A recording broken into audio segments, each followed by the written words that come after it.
Good afternoon. Hello and welcome to InstаForex's Economic News TV channel with us, Anna Kasatkina and Kate Stichina. You're watching the currency and commodity market review for the previous week. So what changes took place in the foreign exchange market on the last week? The US dollar ended September with its first monthly gain in 7 months, but on Friday it was a little changed against the basket of the other major currencies. And what reasons were behind these moves? It was some mixed US economic reports, including consumer spending and the Chicago PMI. The US dollar index closed at 92.91 late Friday. For the week, the index gained 0.99% and the month was closed with a 0.27% advance. It's the first monthly increase since February. Economic data showing that US consumer spending barely rose in August pushed the dollar lower on Friday. Another report showed an unexpected hike in the Institute for Supply Management's Chicago PMI.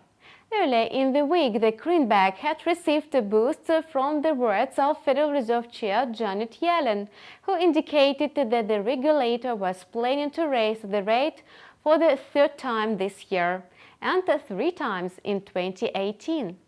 The dollar was additionally supported by fresh hopes for US tax reforms after President Trump on Wednesday proposed an array of tax cuts that would constitute the most sweeping changes in the federal tax code in decades.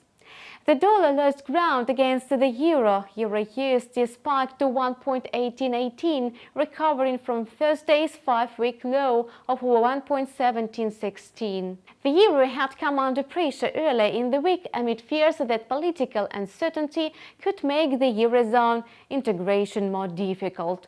Meanwhile, the Canadian dollar fell to its lowest level of 1.2467 against the greenback in a month after it was reported that Canadian economic growth stalled in July, easing pressure on the central bank to raise interest rates again. That was all about the current tendencies on Forex. Who took the lead in the commodity market last week? Oil prices climbed on Friday, marking their first quarterly gain of 2017. And what fueled their purchases? Investors considered the potential fallout from the independence referendum in the oil-rich Kurdish region of Iraq. November West Texas Intermediate futures settled higher at $51.67 a barrel in New York. The contracts were up about 2% over the week, were higher by 7.7% for the month, and posted a quarterly rise of 10.5%. At the same time, November Brent crude futures jumped to $57.54 a barrel in London. The contracts gained 1.1% for the week, 8.8% for the month, and 16.6% for the quarter. Meanwhile, gold prices fell on Friday as weak US consumer spending and inflation data did little to alter expectations for a third-rate hike by the Federal Reserve this year.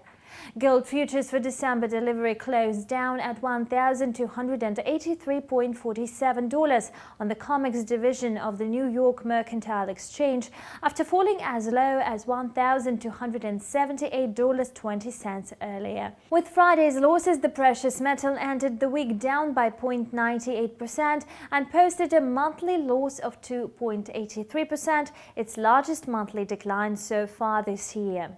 Anna, thank you for the commodity market review. You've watched the weekly currency and commodity market review on InstаForекс TV. It was presented to you by Kate Stichina And Anna Kasatkina. Have a great day. Goodbye. See you.